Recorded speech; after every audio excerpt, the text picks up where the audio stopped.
अस्सलामुअलैकुम। लेक्चर 15 कैफ 1 का स्टार्ट हो गया जी, और ईद से पहले ये आखिरी लेक्चर है। तो अल्लाह करे ईद के बाद आने वाले तमाम ख़वातीन व हज़रात यहाँ तक के लेक्चर्स लेकर आएँ।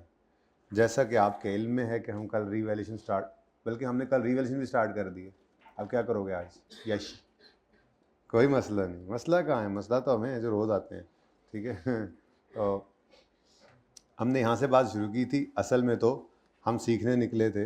पहली बात जो हमने सीखी थी वो ये कि शेयर कैपिटल अलग होता है कंपनी केस में, और रिटेन्ड अर्निंग्स वो भी इसलिए बताया था कि आपको रिटेन्ड अर्निंग्स वाली, सरप्लस वाली, इक्विटी वाली एंट्रीज सिखानी थी, तो बुनियाद बन गई थी। उसके बाद फिर मैंने आपसे अर्ज़ किया था कि मोतरज़ीन के एतराज़ को दूर करने के लिए स्टैंडर्ड ने हमें एक ऑप्शन दिया, अगर आप चाहें तो आप ईयर एंड पे सब्सिक्वेंट मेजरमेंट में कॉस्ट मॉडल की बजाय फेयर वैल्यू मॉडल यानी रीवैल्यूएशन मॉडल भी यूज़ कर सकते हैं। फेयर वैल्यू मॉडल नहीं कहना इसको, रीवैल्यूएशन मॉडल ही कहना है, ठीक है। तो ये रीवैल्यूएशन मॉडल के अंदर हमने तरतीब क्या सीखी थी सवाल की। मैंने सबसे पहले कहा था आपको वर्किंग बनाएंगे हम, और वर्किंग के अंदर वही डेट डिस्क्रिप्शन एसेट के आगे 2 कॉलम्स ऐड होने थे। कल एक ही हुआ था, ठीक है, दूसरा आज हो जाएगा इंशाल्लाह। और फिर ये आपकी FR1 के लेवल तक ये वर्किंग कंप्लीट हो जाएगी। कॉलम मतलब इससे ज़्यादा, फिर FR2 में इसके आगे मज़ीद 2 कॉलम ऐड होंगे। फिलहाल FR1 में यही होगा। खैर, वर्किंग हमने बनाई थी, उसमें रिवैल्यूएशन का ट्रीटमेंट देखा था।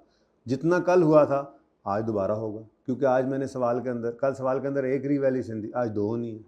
तो पहली तो उसी तरह से होनी है, तो एक तो होनी है कल वाली रिवीजन। लेकिन जाहिर सी बात है, अब कल जिस तफसील से पूरे लेक्चर में हमने वो काम किया, अभी तो वो 15-20 मिनट में होगा, लेकिन फिर उससे अगली रिवैल्यूएशन जो है वो नई चीज़ आ जाएगी, ठीक है। तो ये 2 रिवैल्यूएशन पे चला जाएगा काम। तो बहरहाल वर्किंग में जो ट्रीटमेंट था वही ट्रीटमेंट आज भी वैसे ही करेंगे। फिर उसके बाद हमने जर्नल एंट्रीज़ की थी। जर्नल एंट्रीज़ के अंदर आपको मैंने सिखाया था कि रिवैल्यूएशन के वक्त वर्किंग में क्या करते हैं। नहीं, मैं रिवैल्यूएशन के दिन पूछ रहा हूँ। रिवैल्यूएशन के दिन एक लाइन खाली छोड़कर रिवैल्यूड अमाउंट लिखते हैं, सरप्लस या लॉस निकल आता है, बैलेंसिंग, ठीक है। फिर जर्नल एंट्रीज में क्या करते हैं? रिवैल्यूएशन के दिन एक नहीं 2 एंट्रीज हैं। पहली एंट्री ट्रांसफ़र की, किसकी ट्रांसफ़र की? अक्यूमुलेटेड डेप्शन के अंदर जितना बैलेंस पड़ा है रिवैल्यूएशन के दिन, उतना सारे का सारा बैलेंस उठाकर फेंक देते हैं एसेट अकाउंट में, ताकि एसेट अकाउंट किस पे आ जाए? बुक वैल्यू पे, ताकि हम बुक वैल्यू को फेयर वैल्यू से कंपेयर करें, सरप्लस लॉस निकले वहाँ पे, ठीक है। तो वो जर्नल एंट्री से ही लेजर बन जाता है, ठीक हो गया। उसके बाद फिर वर्किंग में डेप्रिसिएशन पहले की थी। डेप्रिसिएशन में क्या चीज़ आई थी नई? डेप्रिसिएशन नहीं, डेप्शन क्या वर्किंग में क्या किया था हमने? सर नहीं, पहले डेप्रिसिएशन चार्ज की थी, ठीक है। और डेप्रिसिएशन चार्ज करने के लिए हमने रीवैल्यूड अमाउंट को पकड़ा था, और रिमेनिंग लाइफ गल नहीं दसदे तरतीब नाल, जेड़ी गल कल दी याद है बस वही बता रहे हैं। नहीं, पहले डेप्शन की थी तो वो मसला आया था ना। तो डेप्रिसिएशन भी तो नए तरीके से की थी, नया मतलब चेंज हो गया था ना फॉर्मूला। हमने कॉस्ट ओवर लाइफ नहीं किया था भाईजान, हमने रीवैल्यूड अमाउंट को रिमेनिंग लाइफ से डिवाइड किया था। और रिमेनिंग लाइफ किस दिन निकाली थी? हैं, जिस दिन रिवैल्यूएशन हुई थी, ठीक है। अच्छा, फिर डेप्रिसिएशन निकल आई, तो अगला मसला क्या पड़ गया था? क्योंकि रिवैल्यूएशन हुई थी एसेट की अपवर्ड, एसेट की वैल्यू बढ़ गई थी, तो डेप्रिसिएशन भी उसी वजह से बढ़ गई। अब वो बढ़ी हुई डेप्रिसिएशन का असर प्रॉफिट पे पड़ा, और प्रॉफिट चला गया रिटेन्ड अर्निंग्स में। बड़ी इंपॉर्टेंट कल की क्लास थी, तो लेक्चर मौजूद है, ले लेना चाहिए जिन्होंने छुट्टी की थी। लेक्चर मौजूद है, बहुत ही इंपॉर्टेंट क्लास थी। मैंने कहा था पैट जाया करता है रिटेन्ड अर्निंग्स में, और सरप्लस चूंकि हम अनरियलाइज गेन को पीएनएल में रिकॉर्ड नहीं करते, बड़ी डिस्कशन हुई थी इस पे कल, ठीक है। तो हमने एंट्री की थी इसकी एसेट डेबिट रिवेंस सरप्लस, लेकिन कहाँ पे? पीएनएल पे तो नहीं, ओसीआई में क्रेडिट। फिर यहाँ से ये दोनों अपने अपने घरों को गए थे। फिर वो इंक्रीमेंटल डेप्शन का जो असर प्रॉफिट को पड़ा हुआ था, वो असर इसने अपने अब्बू को बताया था, तो यहाँ से फिर इन्होंने ले लिया था। ये ट्रांसफ़र की एंट्री है इंक्रीमेंटल डेप्रिसिएशन की, कि हमारी ये डेप्शन एक्स्ट्रा चार्ज हुई थी उनकी वजह से, इसको हमने यहाँ से निकाला था और इधर फेंक दिया था, ठीक है। तो भाई एक दिन में वक्त बदल गया, जज्बात बदल गए, हालात बदल गए। कैसा महसूस कर रहे हैं? अच्छा, एक ही है ना 2 कर लें इनको, ठीक है, क्योंकि आज वाली बातें भी आपको आधे जल्दी समझ आएंगी ना, ठीक है। 2 हो गए ना, फिर आज वाला भी दोबारा लेना पड़ेगा आपको। ओके, चलें जी। अब यहाँ तक कोई मसला है तो मुझे बताएं, कोई मसला है तो बताएं। अच्छा, आपको मैंने 52 और 53 होमवर्क में दिया था। अच्छा, अब ये चूंकि पुराना सब पिछली दफ़ा तक मैंने आपको कहा ना कि मैं ये OCI वाली बात बच्चों से पहले लेक्चर में नहीं करता था, ठीक है। ये इस दफ़ा कर दी, इस वजह से इन एंट्रीज़ में OCI का लफ्ज़ लिखा भी नहीं हुआ था, लेकिन हम इसको करेक्ट कर लेते हैं, ठीक है। ज़रा मुझे बताइए, कौन सी एंट्री है? 1 जनवरी 19 वाली entry, asset debit revaluation surplus के साथ क्या लिख लें? ओसीआई, ठीक है जी। और उसके बाद ये वाली जो सरप्लस के साथ भी लिख लें ओसीआई। ये लिखा ना तो सोटी कहाँ है? सोटी इन्होंने उठा ली है, वो पड़ी है, लगानी है मैंने, ठीक है, क्योंकि यही तो आपको समझाया था। ये ओसीआई में प्रेजेंट हुआ जिस दिन सरप्लस आया, फिर यहाँ से ये सरप्लस जो होता है ये निकल कर कहाँ जाता है? Statement of changes in equity में अपने घर। अब ये जो ट्रांसफर ऑफ इंक्रीमेंटल डेप्रिसिएशन की एंट्री है ना, ये एंट्री विद इन इक्विटी होती है, इधर से निकल के इधर, इसका ओसीआई से कोई ताल्लुक, ये statement of changes in equity के अंदर ही दोनों कॉलम्स हैं। इधर से इस जेब से पैसे निकाल के आपने इस जेब में डाली, इस तरह से उसकी जेब को क्या पता लगना है, ठीक है। तो ओसीआई का क्या पता? ओसीआई में तो सिर्फ प्रेजेंट हुआ फॉर द ईयर, या सरप्लस या आज लॉस आएगा तो वो भी वहाँ प्रेजेंट हुआ करेगा, ठीक है। यहाँ तक को मसला। चलें आगे। तो इसके साथ ओसीआई लिख लिया आपने, और इस तरह इधर भी लिख लिया। ये एंट्री सही कर लें आप। सही तो मतलब पहले असल में ये आगे जाकर जहाँ पे आप सारा सीख लेते हैं ना, उसके बाद आने वाली एंट्रीज में ये लिखा जाता है, लेकिन आज तो कल आपने कमाल कर दिया, आपने पहले लेक्चर में इसको सीख लिया। रोड़ा मुकाओ, आपने कहा रोड़ा मुकाओ। क्या कहा आपने? रोड़ा मुकाओ, ठीक है जी। बाद में क्या सीखना, अभी सीखो। तो ये जनाब करेक्शन में इंशाल्लाह कर दूंगा नेक्स्ट टाइम। अब मुझे मज़ा आया है, अगली बार ही बच्चों को ऐसे ही पढ़ा देना है पहले दिन।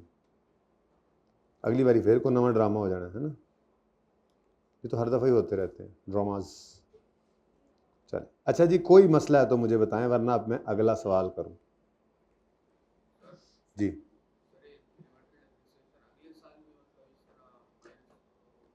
जब तक एसिड रहे, जब तक सूरज चांद रहेगा तब तक ये काम रहेगा, जब तक एसिड है।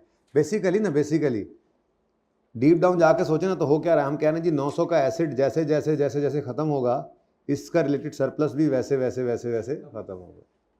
तो अनलेस के दोबारा रीवैल्यूएशन ना हो जाए, या कोई और चेंज, कोई और गड़बड़ ना हो जाए, अगर कुछ चेंज ना हो तो हर साल 100 रुपये एसिड डेबिट होता रहेगा, और 50 रुपये की इंक्रीमेंटल डेबिट ट्रांसफर होती है, यहाँ तक कि ये एसिड ख़त्म हो जाएगा, इधर से ये सरप्लस भी, ठीक है। इसके ऊपर और भी 2-3 लॉजिकल बातें हैं, लेकिन फ़िलहाल ना वो इतनी मज़े की नहीं है। ये सबसे मजबूत, सबसे कॉन्सेप्चुअल ज़बरदस्त बात है जो मैंने आपको ये सिखाई थी। असल बात भी यही है, ठीक है, कि पीएनएल में आपने गेन ऑन, ये रीवैल्यूएशन गेन जिन्होंने सरप्लस पीएनएल के अंदर रिकॉर्ड नहीं किया था। ये क्या था? Inside PNL. ये क्या था जी? इनसाइड प्रॉफिट एंड लॉस, ठीक है। और ये ओसीआई वाला इसको क्या कहते होते हैं जी? आउटसाइड प्रॉफिट एंड लॉस, ठीक है। तो कभी कभार ऐसा होता है बंदा एक छुट्टी करता है और अखीर हो जाती है। वैसे आज क्या इरादा किया, सही सी बताओ, पूरे सेशन में दोबारा छुट्टी करोगे?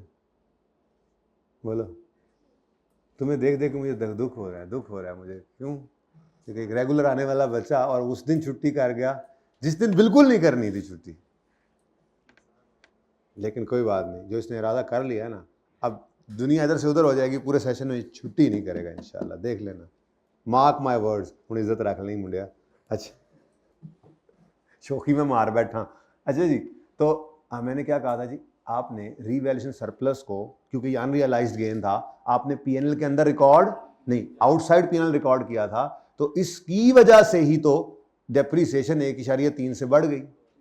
तो फिर पीएनएल को तकलीफ तो इसी बात पे, पैड को इसी बात पे तो तकलीफ है कि गेन तो इधर आने नहीं दिया, और इस गेन की वजह से जो इंक्रीमेंटल डेप्रीसिएशन आई है उसका असर मुझे पड़ गया। तभी तो उसने जाके अपने अब्बू को शिकायत लगाई कि इसकी वजह से ना, इसकी वजह से हमें 1.3 का नुकसान हुआ है। तो फिर उन्होंने अपने भाई से बात की, अपने भाई से बात करके ये 1.3 यहाँ से वापस ले लिया, ठीक है, सही है ना। चलो अच्छा जी, सब सवाल कोई है तो बताएं, नहीं तो फिर अब मैं आगे बढ़ रहा हूँ। चलें, लेजर भी बनाए थे, एंट्रीज भी हो गई थी, कोई कंफ्यूजन तो नहीं आया? पुत्र एक्सपेंस के बढ़ने से प्रॉफिट, तो प्रॉफिट पीएनएल में, पीएनएल प्रॉफिट जब कहाँ जाता है? रिटेन, तो रिटेन अर्निंग्स को तो एक तरह से नुकसान हुआ ना, कि वहाँ प्रॉफिट कम हो गया। क्यों कम हुआ? डेप्रिसिएशन के बढ़ने की वजह से। क्यों बढ़ी डेप्रिसिएशन? रीवैल्यूएशन की वजह से, हालांकि कोई गेन तो आया नहीं था। तो ये एक लॉजिक, एक और लॉजिक, एक दो और लॉजिक्स भी हैं, फिर वो कभी फिर से, ये सबसे अच्छी है, सबसे लॉजिकल है, सबसे ज़्यादा कॉन्सेप्चुअली मजबूत है। इस बात को पक्का करो, फिर कभी दूसरी बता दूँगा, फिर तीसरी बता दूँगा। हाँ जी, सही है। नुकसान,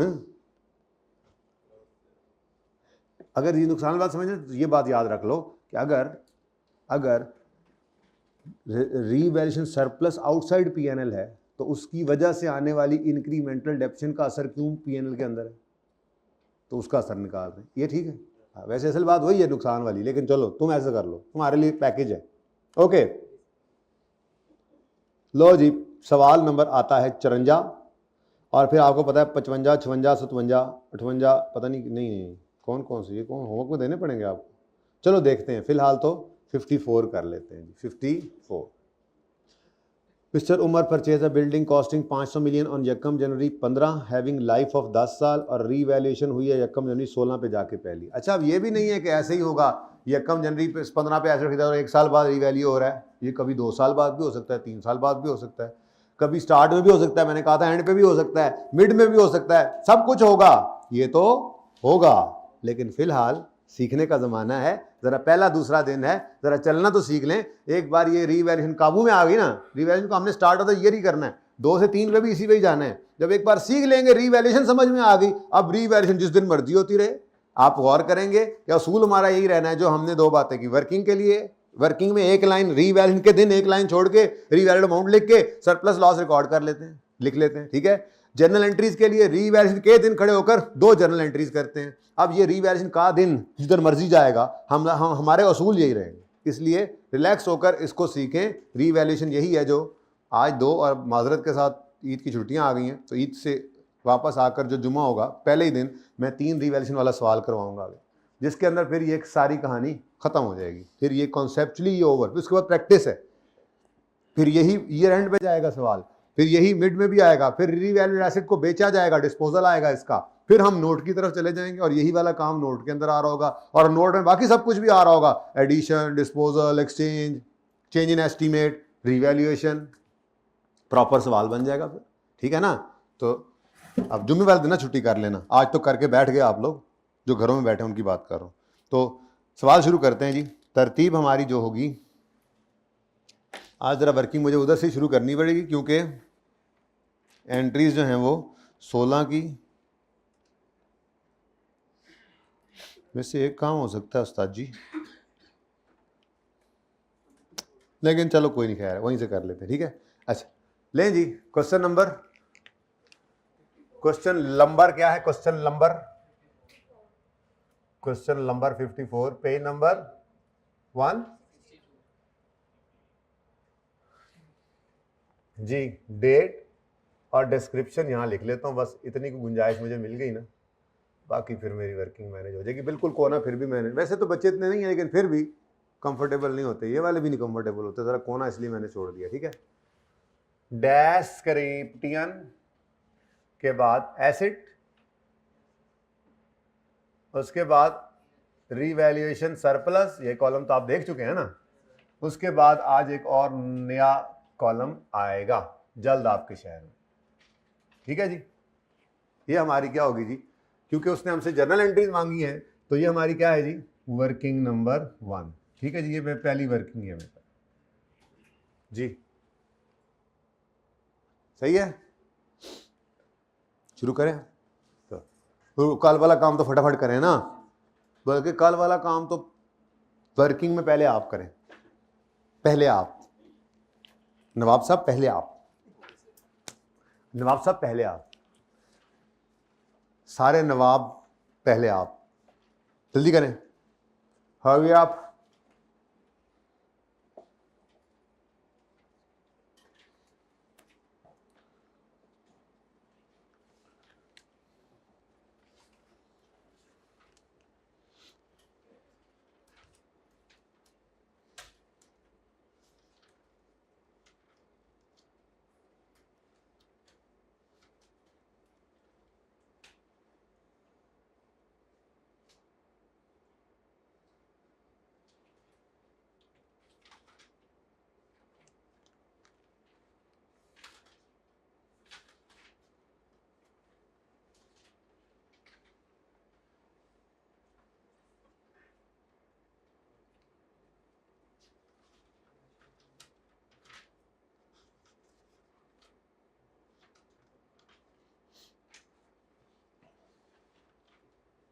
जी हो गया होगा, आसान सा काम था।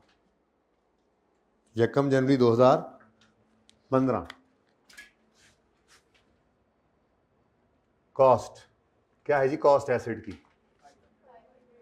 500, ठीक है जी, 500।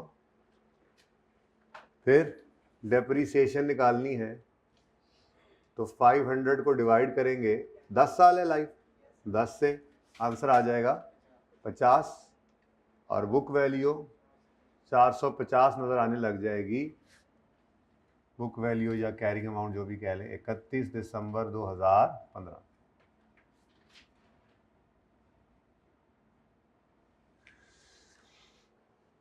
मेरी तरफ से मेरे बोर्ड पे बाकी वर्किंग में कभी कर रहा हूँ तो अलग बात है, मेरे बोर्ड पे आज आखिरी बार मैं लेजर बना रहा हूँ, लेकिन आपने अभी तीसरी रीवैल्यूएशन तक भी लेजर बनाना है, फिर स्टार्ट ऑफ द ईयर वाला भी बनाना है, फिर जब एंड ऑफ द ईयर तीसरी रिवैल्यूएशन के बाद ना, जुमे को तो मैं तीसरी रिवैल्यूएशन वाला सवाल करवा दूंगा स्टार्ट ऑफ द ईयर पे खड़े होकर, हफ्ते वाले दिन मैं फिर एंड ऑफ द ईयर वाले सवाल पे चला जाऊंगा, उसमें भी 3 रिवैल्यूएशन होगी, लेकिन रिवैल्यूएशन ईयर एंड पे होगी।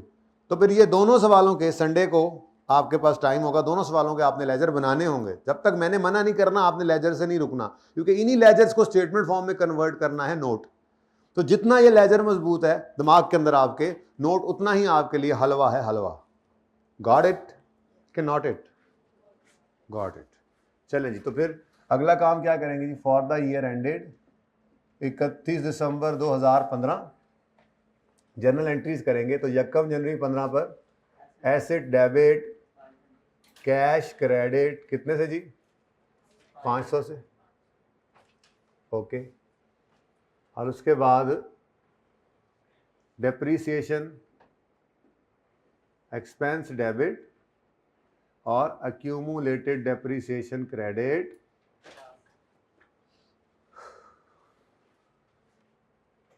थोड़ी सी कंजूसी कर लेते हैं, लेकिन ज़्यादा नहीं करते। मैं अगला साल इसी के नीचे ही बना लूँगा ना आज, क्योंकि इस साल में रीवैल्यूएशन नहीं हुई ना, तो ये कोई कंपैरिजन मैंने चलाना नहीं है। बाकी अगले दोनों साल में चूँकि रीवैल्यूएशन है, तो मेरा दिल है कि वो दोनों साल आमने सामने एंट्रीज़ हों, 16 की एंट्री फिर 17 की एंट्री, ज़रा मैं ये चाह रहा हूँ, ठीक है। यहाँ तक कोई मसला है तो बता दें। कोई मसला है आप लोगों को? कोई मसला है? कोई मसला है आप लोगों को? हैं? बोलो। नहीं है? अच्छा चलो, बहुत अच्छी बात है। फिर तो एसिड का अकाउंट बना लेते हैं फिर साथ ही जी। नरेशन जब तक कहे ना मत लिखना, नहीं कहता वैसे, लिखनी है, लाजमी लिखनी है। सॉरी मैं उलट बोल रहा हूँ, लाजमी लिखनी है। किसने पूछा? हाँ, लेकिन सवालों में ना मैं ये कह रहा हूँ कि आजकल वो लिख देता है। जितनी आप रिक्वायरमेंट देखो ना आजकल IQ के सवालों में, वो बाकायदा लिखता है नरेशन इज़ नॉट रिक्वायर्ड। तो नरेशन लिखने की ज़रूरत, अगर वो नरेशन ना बोले तो लिख देना। वैसे वो तकरीबन अब हर सवाल जब कभी पूछता है तो हर दफ़ा रिक्वायरमेंट में बोल देता है कि नरेशन आर नॉट रिक्वायर्ड, ठीक है। और एक आध दफ़ा तो मैंने ऐसा भी देखा है कि वो ये कहता है नरेशन इज़ रिक्वायर्ड, खुद ही कह देता है। वैसे आप खामोशी केस में लिखेंगे, लेकिन वो खामोश रहता नहीं है, बोल देता है। और बोलता भी ज़्यादातर यही है, नरेशन मत लिखो, बट आपने लिख, नरेशन कुछ है ही नहीं।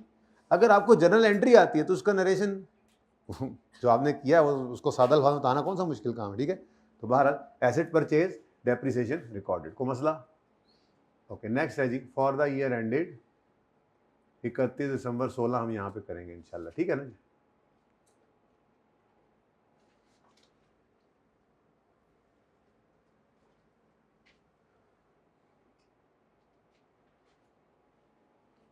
अच्छा जी, हो ही जाएगा। हाँ जी, मैं क्या कर रहा था, अच्छा भला एसेट अकाउंट को कॉस्ट लिखूँ या रीवैल्यूड अमाउंट लिखूँ? एट ग्रॉस कैरिंग अमाउंट लिख लें तो दोनों ही आ जाएंगे। वैसे अगर कोई ये ना लिखना चाहे तो मैंने बताया था वो लिख सकता है कॉस्ट स्लैश रीवैल्यूड अमाउंट, ठीक है, कोई लिखना चाहे तो। लेकिन अब क्यों लिखना चाहे, जब आसान रास्ता बता दिया तो फिर कोई क्यों लिखना चाहे? कोई क्यों लिखना चाहेगा भला? भाई कोई क्यों लिखना चाहेगा भला, बताओ? है कोई चाहेगा लिखना? कोई चाहेगा? ये इसका दिल कर रहा था, मैंने इसीलिए उससे पूछा है। पूछ लो इससे बेशक, है ना। तुम्हारा दिल कर रहा था ना कि कॉस्ट स्लैश रीवैल्यूड अमाउंट लिख लूँ? नहीं कर रहा, मान जाओ। ऐसे बेशक तुम कहते रहो, मैंने नहीं मानना। 1 जनवरी 2015 पर एसेट डेबिट कैश क्रेडिट 500,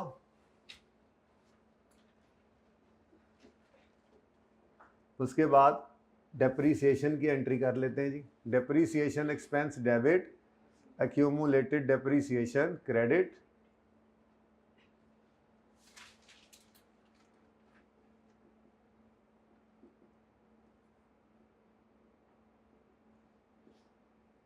कितने से जी?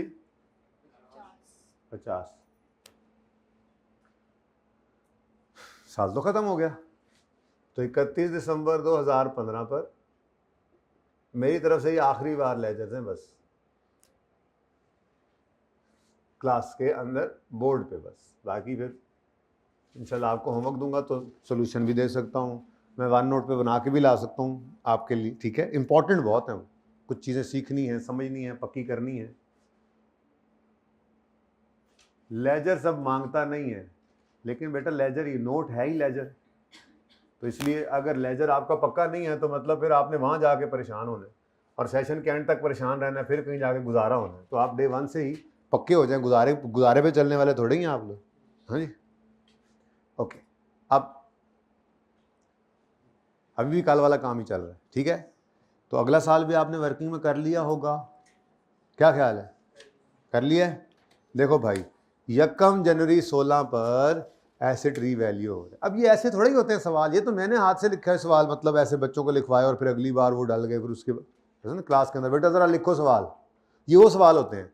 तो यूँ बोला जाता है अच्छा भाई रीवैल्यूएशन लिखो कब कब हुई, तो इसलिए इस तरह के सवाल होते हैं, वरना प्रॉपर सवाल में लिखा होता है कंपनी जो है वो फलां मॉडल यूज़ करती है और रीवैल्यूएशंस की जो हुई हैं हर साल के स्टार्ट में उनकी डिटेल ये इस तरह से फलां बंदे ने रीवैल्यू किया है, बड़ी कहानियाँ होती हैं। ये वाला मेथड यूज़ करेंगे ना, मेथड भी लिखा होता है जो हम यूज़ कर रहे हैं ना, जिसका कल मैंने आपको नाम बताया था एलिमिनेशन मेथड, तो हम कह रहे थे आसानी के लिए ये भी यूज़ किया जाता है, लेकिन सही इसका असल नाम जो स्टैंडर्ड में लिखा हो क्या है, नेट रिप्लेसमेंट मेथड।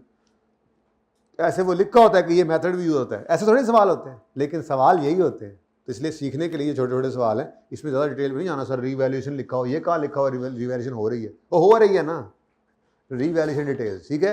मॉडल कहाँ लिखा है सर रीवैल्यूएशन का यूज़ करता है? भाई कह रहा हूँ ना, मैं कह रहा हूँ, सवाल है, ठीक है, प्रैक्टिस क्वेश्चन है छोटे छोटे। ओके, पास पेपर पे अभी नहीं गए, पास पेपर का कुछ सवाल दिखाता हूँ आपको।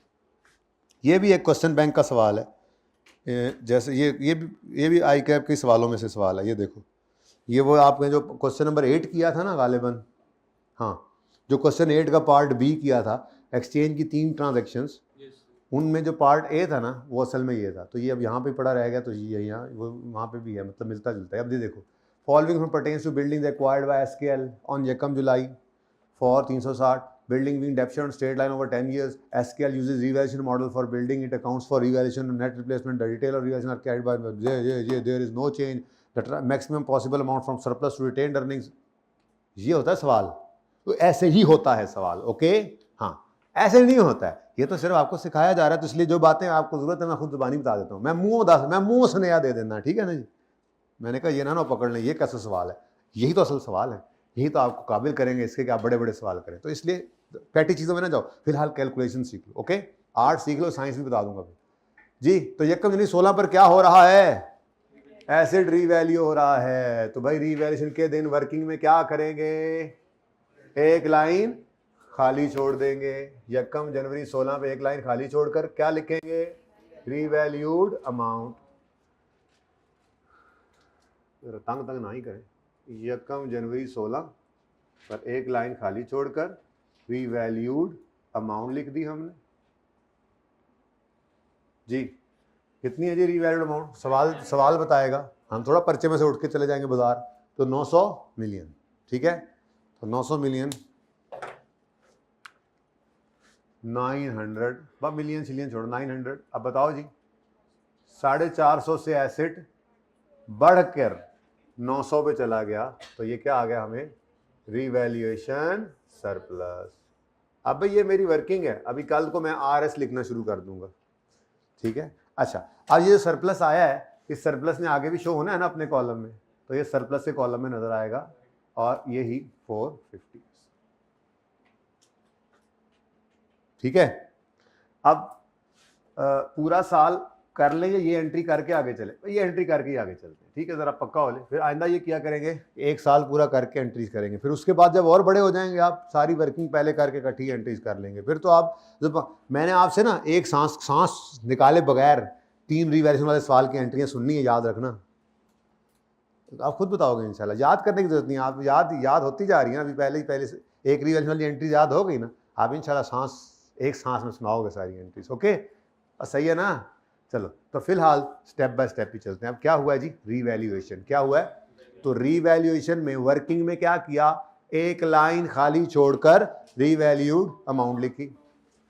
ठीक है, वैसे देखा जाए ना तो कॉन्सेप्चुअली 90% रीवैल्यूएशन आज ओवर हो जाएगी, जो दूसरी रीवैल्यूएशन में पढ़ना है। तो बस तीसरी में फिर एक और चीज़ जो रह जानी है वो आनी है। तो इसका मतलब ये 3 लेक्चर्स के अंदर रीवैल्यूएशन हो जाती है, फिर 2 से 3 लेक्चर्स में इसकी मजीद प्रैक्टिस करके इसको पक्का करते हैं डिफरेंट सिचुएशंस के साथ। उसके बाद फिर ये रीवैल्यूएशन कहीं नहीं जान छोड़ता, ये हर सवाल में ही है। प्रैक्टिस तो इसकी बढ़ती जाएगी, पर सीखने की हद तक ये 5 लेक्चर लगते हैं, 5 से 6 कह लो। ठीक है, चलिए वापस आएँ। तो सॉरी, वर्किंग में क्या करते हैं हम, वर्किंग में एक लाइन खाली छोड़कर रीवैल्यूड अमाउंट लिखते हैं, सरप्लस या लॉस निकल आता है बैलेंसिंग फिगर। कोई मसला यहाँ तक, बोलो। अच्छा, उसके बाद जर्नल एंट्रीज में क्या करते हैं जी, जर्नल एंट्रीज में 2 एंट्रीज करनी पड़ती हैं हमें। पहली, एसेट को बुक वैल्यू पे लाने के लिए ट्रांसफर करते हैं अक्यूमुलेटेड डेप्रीसिएशन का जितना भी बैलेंस पड़ा है, वो रीवैल्यूएशन के दिन तक जितना बैलेंस पड़ा होता है वो एलिमिनेट कर देते हैं, उसका कमा कर देते हैं, उसको एसेट अकाउंट में फेंक देते हैं, ताकि एसेट अकाउंट किस पे आए। अब कोई जो एसेट अकाउंट को देख रहा है ना, चातियां मार रहा है, प्लीज उधर ना देखें, वहां से देख के तो बहुत आसानी से पता लग जाता है। आज एक स्टेप आगे हैं, आज जर्नल एंट्री से देखेंगे, और कल इंशाल्लाह यानी कि ईद के अगले दिन जुमे को, जो ईद के बाद जुमे हम मिलेंगे, उसमें फिर हम इसको भी नहीं देखेंगे, एंट्रीज को भी नहीं देखेंगे, बल्कि हम वर्किंग से डायरेक्ट एक्यूमुलेशन सीखना जो है वो सीखेंगे। क्योंकि हमें इस वर्किंग के बाद डायरेक्ट किसी 1 साल की एंट्री भी करनी पड़ सकती है, हमें इस वर्किंग के बाद डायरेक्ट नोट बनाना पड़ सकता है। तो हम ये सारी मोहताजियाँ छोड़ के चलेंगे, फिलहाल स्टेप बाय स्टेप हम पीछे आ रहे हैं। ठीक है, तो कल मैंने आपको लेजर से दिखाया था अक्यूमुलेटेड डेप्शन का बैलेंस। ठीक है, आप आज भी आपको नजर आ रहा है, तो मेरा दिल है आज ना देखो, आज जर्नल एंट्रीज से देखो। ठीक है, अब जर्नल एंट्रीज में आप आए, जर्नल एंट्रीज में आपने आकर देखा ये पड़ा है, क्रेडिट हुआ, अक्यूमुलेटेड डेप्शन का बैलेंस क्रेडिट हुआ, इसके बाद इसके अलावा मजीद क्रेडिट हुआ है नहीं। अच्छा, कोई डेबिट हुआ हो, इसका मतलब अक्यूमुलेटेड डेप्शन अकाउंट के अंदर कितना बैलेंस पड़ा है। खबरदार, इधर किसी ने देखा तो खबरदार, खबरदार, फिर तुम देखकर कह रहे हो बेशरम आदमी, मैं कह रहा हूं खबरदार, इधर देखा तो इधर देखो, कल इधर भी नहीं देखना पिछली एंट्रियों में, वर्किंग में डायरेक्ट जाएंगे। लेकिन फिलहाल इस स्टेप बाय स्टेप हम जा रहे हैं। तो मुझे बताओ, अक्यूमुलेटेड डेप्शन एंट्री में देखकर क्या नजर आ रहा है, एक बार 50 से क्रेडिट होता है। अच्छा, 2 साल बाद रीवैल्यूएशन होती तो ये 2 आ रही होती, 3 साल होती 3 आ रही होती, और अगर इससे पहले कोई रीवैल्यूएशन हो गई होती तो ये डेबिट होकर खत्म भी हो गई होती। लेकिन ऐसा फिलहाल कुछ नहीं हुआ। ये एंट्रीज से हम ढूंढ रहे हैं क्या चीज, अक्यूमुलेटेड डेप्शन का बैलेंस रीवैल्यूएशन के दिन। समझ आता है, उधर से तो आसानी से मिल जाता है ना 50, इसीलिए मैंने आज बीडी लिखा ही नहीं जान के। ठीक है, चले तो भाई स्टेप 1 यानी रीवैल्यूएशन के दिन वर्किंग तो हो गई। एंट्रीज में क्या करना है, 2 एंट्रीज। जैसे पहली एंट्री क्या है, ट्रांसफर की एंट्री क्या है, बोलो एंट्री बोलो, accumulated depreciation debit asset credit. अब ये जितना बैलेंस पड़ा है एक्यूमुलेशन अकाउंट के अंदर वो सारा उठाकर हमने ट्रांसफर करना है। अब वो बैलेंस ढूंढने के लिए हम इधर आए तो हमने देखा आज तक ये सिर्फ एक बार क्रेडिट हुआ है 50 से, तो इसका मतलब अक्यूमुलेटेड डेप्रीसिएशन अकाउंट के अंदर कितना बैलेंस पड़ा है आज 1 जनवरी 16 पर, 50 रुपये, 450 कह रहे, 50 रुपये पड़ा है। ये 50 रुपये को क्या कर देंगे, ट्रांसफर। तो 1 जनवरी 16 पर मैं आता हूँ भी तुम्हारे पास, सेट करता हूँ मैं तुम्हें, हैं जी, बोले एक्यूमुलेटेड डेप्रीसिएशन डेबिट और asset credit, this is transfer. Entry किसकी है, ट्रांसफर की। कल नरेशन लिखवा दिया था आपको, पर्चे में नरेशन लिखना पड़े, सिर्फ ये लिखो ट्रांसफर ऑफ अक्यूमुलेटेड डेप्रीसिएशन। आपके नोट्स के लिए मैंने पूरी कहानी लिखवाई थी, transfer of accumulated depreciation account balance to asset account to bring asset account at its book value. ठीक है, और उससे अगली बात भी आपको पता है, ताकि आप रीवैल्यूड अमाउंट और बुक वैल्यू को कंपेयर करके सरप्लस लॉस पे निकाल सकें। ठीक है, खैर चलें छोड़े। तो अक्यूमुलेटेड डेप्रीसिएशन डेबिट और एसेट क्रेडिट, ये हो गई जनाब ट्रांसफर की एंट्री। और उसके बाद क्या करेंगे जी, सरप्लस या लॉस जो आया उसकी रिकॉर्डिंग। सरप्लस भी आ सकता है, लॉस भी। अभी तो सरप्लस है, अभी थोड़ी देर में आ जाता है लॉस, कल तक सरप्लस था ना। सरप्लस कितना आया, अब ये वर्किंग से देख के एंट्री करनी है। वर्किंग आपको एंट्री करा रही है, हर एंट्री वर्किंग करा रही है। देखो 500 से asset debit cash credit, 50 asset कम हो रहा है तो डेप्शन एक्सपेंस डेबिट। लेकिन हमारी एंट्री जनरल एंट्री हम करते हैं अच्छी प्रेजेंटेशन वाली, तो डेप्शन expense debit accumulated depreciation credit. अब यहाँ पे आके चूंकि ये asset account book asset account नहीं है ना, ये वर्किंग है, ये बुक वैल्यू पे है, इसलिए आपको ट्रांसफर की एंट्री इस वर्किंग में सिर्फ नजर नहीं आएगी। ठीक है ना। तो वो आपको जरा ध्यान से खुद ढूंढ के करनी पड़ा करेगी। खैर चलें, अक्यूमुलेटेड डेबिट, ये entry accumulation debit asset credit 50 से, ठीक है। वापस आ गए, ये रिवैल्यूएशन है, कान के नीचे दूंगा, ये रिवैल्यूएशन हो रही है। ये एसेट ऊपर ऊपर क्या पड़ा है, एसिड, यहां से एंट्री करो, बोलो बोलो बोलो, acid debit revaluation surplus in OCI credit, acid debit revaluation surplus in OCI credit. हाँ जी, समझ आती है, शुक्र है। Acid debit revaluation surplus in OCI कितने से जी, 450 से। लो जी, ये जी इसकी नरेशन आ गई, रिकॉर्डेड रिवैल्यूएशन सरप्लस। ओ बड़ी रॉकेट साइंस बताइए आपने, तो मुश्किल काम नहीं है ना, आसान काम, जिंदगी बड़ी आसान है। मैं भी लोगों ने डराया हुआ, मुश्किल है आप लोगों का रोज आना, छुट्टी कर लेते हैं लोग। भाई माइंड तो नहीं कर रहे, कर लो, मैंने फिर भी कहना है, कहते रहना है।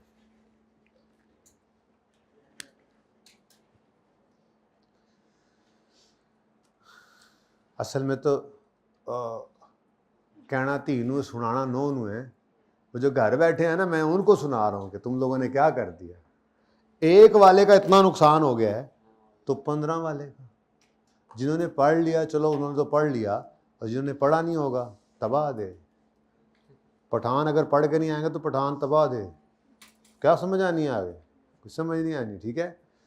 तबाह दे तो पश्तो में कहते हैं ना, ठीक है। इसलिए एक्सक्यूज, रिवैल्यूएशन तो 2016 में हो रही है, लेकिन 2015 में भी उसको ट्रांसफर करेंगे एक्यूमुलेटेड डेप्रिसिएशन को। हमने 2015 में ट्रांसफ़र नहीं किया।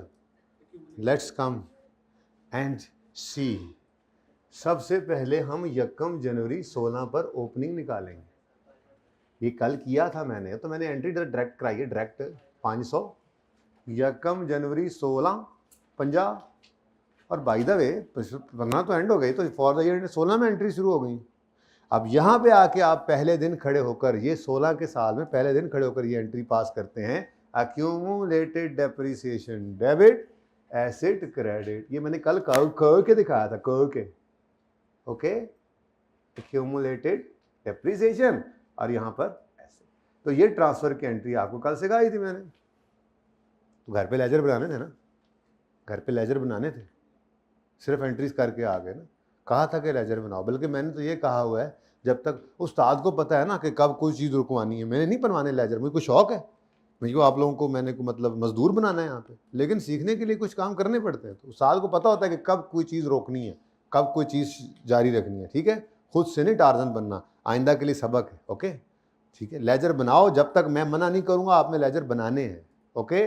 बड़े से बड़ा तो मेरे से मतलब मैं सबसे नालायक खुद को समझता हूँ, तो जब मैं जैसे जिस लेवल पे पहुँच के मैं समझता हूँ ना कि अब सही है, तो मतलब वो फिर सही होता है, ठीक है। लेकिन जो ऊपर वाले लेवल फिर होते हैं ना, लाइक बच्चे, वो प्लीज़ थोड़ा सा नीचे आ जाए, हमारे साथ चले, जो कहा जाए वो करें, ओके। उनसे रिक्वेस्ट है, बाकी मेरे वर्ग पे करना ही है बेचारे हमें। अब accumulated debit asset credit transfer हो गया। अब अगली एंट्री भी फूटो asset debit revaluation surplus in OCI credit. OCI वाला कितने बनाइए, sorry asset debit revaluation surplus in OCI credit. अब ये एंट्री भी करनी है, अच्छा 1 साल आगे भी चलाना है, इलेक्शन आ जाएगी। यहाँ पे कोशिश करता हूँ शायद बन जाए, वैसे तो इधर भी बना सकते हैं, नहीं कहाँ, वहाँ कहाँ, वो उधर, मेरी मर्जी, मेरा बोर्ड है, आप अपने रजिस्टर में जहाँ मर्जी बनाए।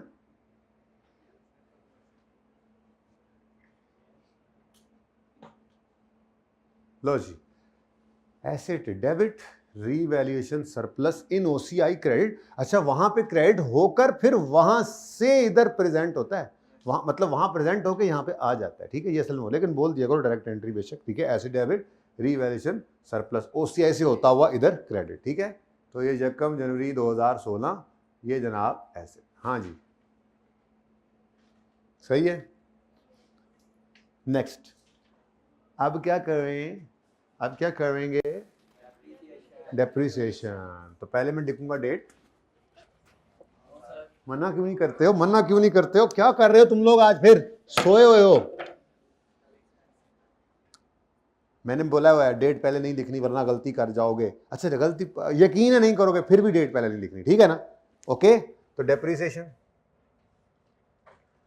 के लिए फॉर्मूला क्या हो गया अब, revalued amount over remaining life. Remaining life किस दिन खड़े होकर निकालेंगे, जिस दिन एसेट रीवैल्यू हो रहा है। किस दिन रीवैल्यू हो रहा है, यकम जनवरी 16 पर। ये सीख लो अभी, क्योंकि असल सवालों में तो आप एसेट की जिंदगी का 5वां 6ठा साल होगा, आप वहां पे खड़े होकर वर्किंग कर रहे होगे, तो आपको डायरेक्ट गिन के आना पड़ेगा, गिनना आना चाहिए। ये इस तरह से नहीं होगा सवाल, ये तो सिखाते हुए इस तरह से होता है। इस तरह थोड़ी होगा सवाल कि आप जरा आप एसेट खरीदें और फिर यहाँ पे लेकर आए ऐसा थोड़ा ही होगा। एसेट खरीदा होगा 5-6 साल पहले और फिर किसी एक साल में खड़े होंगे, आप उस साल का नोट बना रहे होंगे, उस साल की वर्किंग उस साल में रिवैल्यूएशन हो रही होगी, उससे पहले भी रिवैल्यूएशन हो चुकी होगी, पता नहीं क्या कुछ देखना पड़ेगा आपको इन आंखों को। ठीक है, तो अभी तो बुनियाद बन रही है। ठीक है, तो इसलिए जो सिखाया जा रहा है वो बड़े ध्यान से सीखते जाइए साथ साथ। ठीक है जी, तो डेप्रिसिएशन निकालनी है तो क्या करेंगे जी, रीवैल्यूड अमाउंट डिवाइड करेंगे इसको रिमेनिंग लाइफ से, और रिमेनिंग लाइफ किस दिन निकालेंगे, रीवैल्यूएशन के दिन। अब आए इधर, यहाँ पे आके आप खड़े हो गए, यकम जनवरी 15 को अगर एक एसेट खरीदा था तो यकम जनवरी 16 तक कितना चल गया, 1 साल। इसकी लाइफ इस दिन कितनी थी, 10। 1 साल चल गया तो कितनी रहेगी, 9, पंजाबी वाली 9। ओके नेक्स्ट, ये क्या है, ये क्या है, ये क्या है, ये क्या है, ये क्या है, नहीं ये क्या है, ये क्या है, ये हशर है, ये हशर है, और हम अब करेंगे नशर। बातें ही भूल जाते हो यार आप लोग, बातें ही भूल जाते हो। ठीक है, तो हशर नशर करते हैं इसके साथ, हशर हो गया, ये नशर भी हो गया। ठीक है जी, ओके जी, ये आ गया 100 और ये आ गया 50। अच्छा अब देखो ना, खुद गौर करो, रीवैल्यूएशन नहीं होती थी तो आम हालात में कितनी डेप्रिसिएशन आया करती थी, 50। रीवैल्यूएशन हुई अपवर्ड, जिस वजह से अब डेप्रिसिएशन कितनी आ गई है इस दफा, 100, तो कितनी इंक्रीमेंटल आई। लेकिन हमने ऐसे क्यों सोचना, हमारा तो काम चल रहा है, अब तो चलने दो बस। ठीक है, पहली बार सिखा दिया था, अब ऐसे नहीं सोचा करना, बस डायरेक्ट निकल आया, ये काम हो गया बस, अब चलो आगे। ठीक है, तो यहाँ पे क्या बच गया 800 और यहाँ पे क्या बच गया 400। अब ये इसी तरह से भाई ने सवाल किया ना जी, इसी तरह से बेटा जी ये चलता जाएगा। अगर मजीद कभी कुछ ना हो तो अगले 9 साल में ये 800 100 रुपए करके, ये 900 था ना, ये 100 रुपए करके, अब 800 हुआ है देखो, अब 100 निकला तो 800, फिर 100, 700, फिर 600, यहाँ तक के 9 साल पूरे होंगे तो यहाँ पे ये सिफर हो जाएगा, और ये 50-50 करके 9 साल में ये भी सिफर हो जाएगा। जब तक मजीद कोई चेंज नहीं आ जाए तब तक ये इसी तरतीब पे, स्ट्रेट लाइन मेथड जो है सेम यही पैटर्न फॉलो होता जाएगा और ये चलते चले जाएंगे। खैर चले, छोड़ें आप इस बात को, मिट्टी पाओ, डेप्रिसिएशन की एंट्री कराओ। 31 दिसंबर 16, भाई नवी चीज़ा सीख रहे हो, पुरानी ना भूल जाना। डेप्रिसिएशन की एंट्री तो याद है ना, हाँ नई चीज़ कल सीखे, ये नो डेप्रिसिएशन की एंट्री भूल जाए। ठीक है जी, depreciation expense debit, accumulated depreciation credit, कितने से, 100 से। ठीक है जी, नेक्स्ट, ये 31 दिसंबर 16 वाले साल, 16 वाले साल की डेप्रिसिएशन है, 31 दिसंबर 2016 पे, तो 31 दिसंबर 2016 पे फिर बुक वैल्यू आपकी आ चुकी है। ठीक है जी, 800 और 400 जी। अब डेप्रिसिएशन की एंट्री हो गई, अब 50 रुपए की एंट्री पास करनी है, तो वो एंट्री कैसे पास करेंगे, हाँ बस याद कर लिया, बस दैट्स इट, समझ लिया था लॉजिकली इसको। ठीक है, कि फिर एक बार बता भी देता हूँ, असल में आम हालात की निस्बत डेप्रिसिएशन क्या हुई,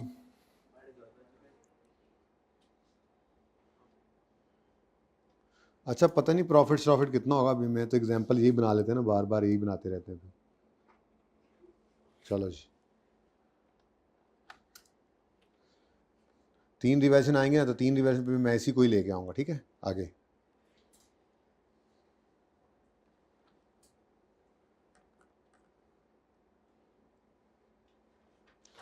अच्छा बच्चों, अब हमारा साल 2016 का है, ठीक है। इस वक्त हमारा साल कौन सा चल रहा है? 2016, 31 दिसंबर 2016।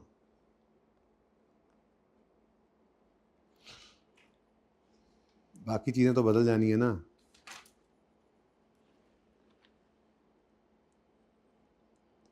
ये सवाल के अंदर ना, वैसे मेरी एग्जांपल जो है डाटा ऐसे उठा लिया, ठीक है।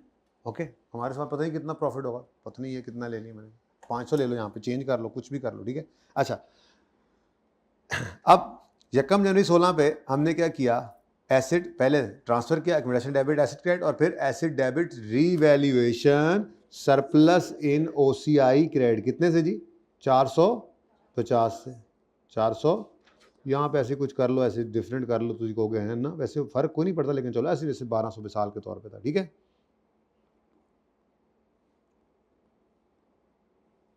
वैसे मेरा अपना डेटा है, ठीक है। क्वेश्चन एक को चल रहा है, रनिंग डेटा या ज्यूम डेटा सारा, ठीक है ना। हाँ, लेकिन जो मेरे सवाल वाला डेटा है वो क्या आया? एक्यूमुलेशन डेबिट एसिड क्रेडिट, और दूसरी तरफ दूसरी entry acid debit revaluation surplus in OCI credit. ये कितने से जी? 450। अब लाल गाड़ी पे बैठकर 1200 ने जाना है रिटेन अर्निंग्स में, और नीली गाड़ी पे बैठकर इस भाई ने कहाँ जाना है? Revaluation surplus. अपने अपने घर चले गए दोनों, ठीक है। तो ये अपने घर पहुंचा 1200, और ये भी अपने घर पहुंच गया जी। 1200 को लाल कर देता हूँ, बल्कि चलो कर ही देता हूँ जी। 1200 ये लाल फिगर ये जाया करती है रिटेन्ड अर्निंग्स में, और नीली फिगर कहाँ जाती है? नीली गाड़ी में बैठकर, नीली बत्ती वाली गाड़ी में बैठकर अपने घर रिवैल्यूएशन सरप्लस में, ठीक है। तो ये 1200 इधर पहुंचा, ठीक है जी, और 450 रुपया इधर पहुंच गया। अब गौर फरमाएं, तो ये जो 450 इधर आपने डाला, इस वजह से एसेट अपवर्ड चला गया, और अपवर्ड जाने की वजह से एसेट की डेप्रीसिएशन जो इस साल यहाँ पर चार्ज हुई है, वो डेप्रीसिएशन क्या चार्ज हुई है? यहाँ पे कहीं पे जहाँ पे भी हुई होगी डेप्रीसिएशन, वो 100 हुई है। अब नॉर्मल हालात में, आम हालात में रीवैल्यूएशन ना होती तो डेप्रीसिएशन होती 50 रुपये। अब आम हालात की निस्बत डेप्रीसिएशन कितनी ज़्यादा हो गई? अब इससे एतराज़ होगा आपके रिटेन्ड अर्निंग्स को, ठीक है जी, कि आपने, आपके बच्चे ने आपकी वजह से रिटेन्ड अर्निंग्स कहेगा आपकी वजह से, क्योंकि वहीं पे गया हुआ है ना। देखो, ये वही वाली बात आ गई कि आपने सरप्लस को आउटसाइड पीएनएल रखा हुआ है, जबकि उसकी वजह से आने वाला डेप्रीसिएशन का इम्पैक्ट वो इनसाइड पीएनएल पड़ा हुआ है। तो फिर जितना इम्पैक्ट डेप्रीसिएशन का रीवैल्यूएशन की वजह से आया है, वो हम जाके स्टेटमेंट चेंज इन इक्विटी के अंदर वहाँ से निकाल लेते हैं, उल्टा देते हैं, ठीक है। तो यहाँ पे जाके फिर क्या कहा गया कि भाईजान मेहरबानी करो, को अल्लाह तो डरो, और ए जड़ा है ना दोस्ती का हाथ बढ़ाओ, ठीक है जी, और ट्रांसफ़र कर दो कितना जी? 50 इधर से निकालो और इधर, ठीक है जी। यहाँ से फिर इनकी लड़ाई। तो इस एंट्री के साथ इसीलिए मैंने कहा था ओसीआई नहीं लिखना, क्योंकि ओसीआई कहाँ पड़ा है? ओसीआई ये पड़ा है, उससे सिर्फ एक बार प्रेजेंट होकर चला गया ये स्टेटमेंट चेंज इक्विटी में। अब अगले साल अगर मिसाल के तौर पे दोबारा रीवैल्यूएशन ना हो ना, तो अगले साल ओसीआई में कख नहीं आएगा, यहाँ पे 0 होगा। लेकिन अगले साल ट्रांसफर ये 400 पे पहुंच चुका होगा, अगले साल फिर 50 का ट्रांसफर हो गया, 350, फिर 50 का ट्रांसफर हो गया। अगले 9 साल कभी भी दोबारा रीवैल्यूएशन पे सरप्लस ना आए तो ओसीआई में तो कुछ नजर नहीं आएगा, लेकिन retained earnings statement change equity के अंदर ये कॉलम मौजूद रहेगा, और हर साल इसमें से 50 करके ट्रांसफर होता रहेगा रिटेन्ड अर्निंग्स में। इसको यूं भी कहते हैं कि चलो छोड़ो, अभी वो दूसरी लॉजिक नहीं, अभी ये पक्की करना, ठीक है। रियलाइज गेन बन रहा है कैसे, वो देखेंगे, फिलहाल छोड़े, ठीक है। ये समझ आता है यहां तक को मसला? चले, अब revaluation surplus debit retained earnings credit, ठीक है जी। तो रीवैल्यूएशन सरप्लस डेबिट हो गया, रिटेन्ड अर्निंग क्रेडिट हो गया, कितने से जी? 50 से रीवैल्यूएशन सरप्लस। अब इसके साथ ओसीआई लिखूं मैं कैसे लिखूं, क्या ओसीआई में ये हो रहा है 50 ट्रांसफर? नहीं हो रहा, तो चेन इक्विटी में हो रहा है, ठीक है। तो reval surplus debit retained earnings credit जी, कितने से? इसकी नरेशन क्या लिखवाई थी? Transfer of incremental depreciation from surplus to retained earnings, ठीक है जी। सुभान अल्लाह, ये तो रीवैल्यूएशन है। एम ही लोग ने डराया ऐसी, है ना, लोग बड़े खराब है, होता खुद से कुछ नहीं है, डरा आपको देते। बस आपने ऐसे लोगों से नहीं मिलना होता, ठीक है ना। पास होने वालों से मिला करो, फेल होने वालों से ना मिला करो। उन्होंने यही कहना, आई क्या पास नहीं करता, हालांकि खुद होया नहीं जाता।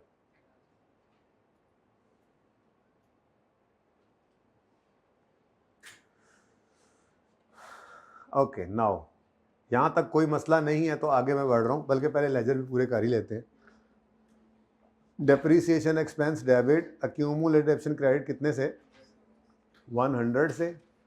उसके बाद revaluation surplus debit retained earnings credit 50 से, ठीक है। ओहो, इधर लिखा ही नहीं आपने, क्या था ये? रीवैल्यूएशन सरप्लस, ठीक है जी। यकम जनवरी 16। अच्छा, अब जी ईयर एंड आ गया, तो 31 दिसंबर 2016 पर एसेट अकाउंट का कैरी डाउन 900। निशानी आपका सवाल सही होने की कि एसेट का लेजर जो है वो क्लोजिंग क्या शो कर रहा है? Latest revalued amount. निशानी आपके सवाल सही होने की। नोट के अंदर भी यही मैंने आपको बताया ना, लेजर स्टेटमेंट फॉर्म में होंगे, तो वहां पे लेजर तो हम नहीं बना रहे होंगे, लेकिन सवाल में हम सही चल रहे हैं या नहीं, हमारे एसेट का सेक्शन बता देगा जब उसका closing latest revalued amount show करेगा। सही जा रहे हैं? आपको लग रहा है सही नहीं जा रहे? आपका दिल कह रहा है कि हमारा एसेट 800 पे नजर आए, एसेट 800 पे नहीं नजर आ रहा, एसेट की बुक वैल्यू 800 है, एसेट 900 पे नजर आ रहा है, अभी 800 पे बुक वैल्यू जाएगी, ठीक है। तो हमने अगला काम क्या करना है? 31 दिसंबर 2016 पर एक्यूमुलेटेड डेप्रिसिएशन का क्लोजिंग बैलेंस निकालना है। कितना आ गया जी? 100। अब 100 इसलिए कि एक साल की डेप्शन तो ट्रांसफर हो गई थी, तो इस साल के पहले दिन की डेप्शन जितनी पड़ी थी वो ट्रांसफर हो गई थी, तो फिर एक्यूमुलेटेड डेप्शन अकाउंट के अंदर तो सिर्फ इस एक साल की ही डेप्रिसिएशन पड़ी हुई है, ठीक है जी। ओके, अब इन दोनों को नेट करके देख लो, ये 900 और 100 नेट करोगे तो क्या आएगा? 800, जो कि क्या है? Book value. ओके, सही है। अच्छा, उसके बाद एक लेजर रह गया अभी बैलेंस होने वाला, और वो है रीवैल्यूएशन सरप्लस का। तो 31 दिसंबर 16 पे इसका क्लोजिंग बैलेंस 400 नजर आएगा। वर्किंग से ये मैच करेगा, आपका सवाल सही जा रहा है बिल्कुल। निशानियां हैं अक्ल वालों के लिए। यहां तक कोई मसला है तो बताएं जी। कोई मसला नहीं? चलो, ये तो था जनाब कल वाला काम।